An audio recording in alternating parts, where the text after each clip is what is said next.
আর এই মুহূর্তে নজর রাখতে হচ্ছে হারোয়ার দিকে। হারোয়ায় সরকারি চাল পাচারের ছক বানচাল করলো পুলিশ। পাচারের আগেই চাল বোঝাই ট্রাক আটক করা হয়েছে। ঠিক কি ঘটেছে নূরের কাছ থেকে জানবো। নূর, দেখো শুভজিৎ, পশ্চিমবঙ্গ সরকারের খাদ্য দপ্তরের লোগো দেওয়া কয়েকশো কুইন্টাল চাল ভিন রাজ্যে পাচারের আগে আটক করলো হারোয়া থানার পুলিশ। একেবারে হারোয়া থানার মাজমপুরের একেবারে বকজুড়ি গ্রামের ঘটনা।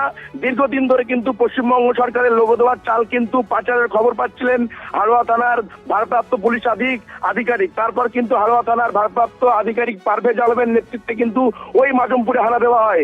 তারপর কিন্তু ওই আধিকারিকরা গিয়ে দেখে অন্ধ্রপ্রদেশের নাম্বার দেওয়া একটি ট্রাকে করে বস্তা বোঝাই চাল কিন্তু একবারে পাচার হচ্ছে। তৎক্ষণাৎ হারোয়া থানার পুলিশ ট্রাকটিকে আটক করে, পরবর্তীতে একজনকে আটক করে জিজ্ঞাসাবাদ করা হয়। একবার তারপরে যে দেখা যায় যে একটি গোডাউনের হদিশ পায় পুলিশ।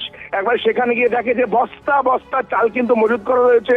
ঘটনায় কিন্তু খাদ্য দপ্তরকে খবর দিলে একেবারে 640 বস্তার চাল কিন্তু বাজেয়াপ্ত করা হয় এবং ওই যে গোডাউনের মালিক এবং ট্রাক চালককে গ্রেপ্তার করেছে হারোয়া থানার পুলিশ। কিন্তু প্রশ্ন উঠছে, তাহলে কি একেবারে সরকারি চালের কালোবাজারি চক্রের পর্দা ফাঁস করলো পুলিশ? রাজ্যে পালাবদল হয়েছে। তারপর কিন্তু এই সমস্ত পুলিশ আধিকারিকরা কিন্তু দিকে দিকে ধরপাকড় চালাচ্ছে। এবার কিন্তু একবার চালের কালোবাজারি একবার ধরলো হারোয়া থানার পুলিশ। সব মিলিয়ে কিন্তু গোটা ঘটনার তদন্ত শুরু করেছে হারোয়া থানার পুলিশ এবং খাদ্য দপ্তর। ধন্যবাদ। এখন এই ধরনের অসাধু চক্র এখনো পর্যন্ত পুরোপুরি নির্মূল করা সম্ভব হয়নি।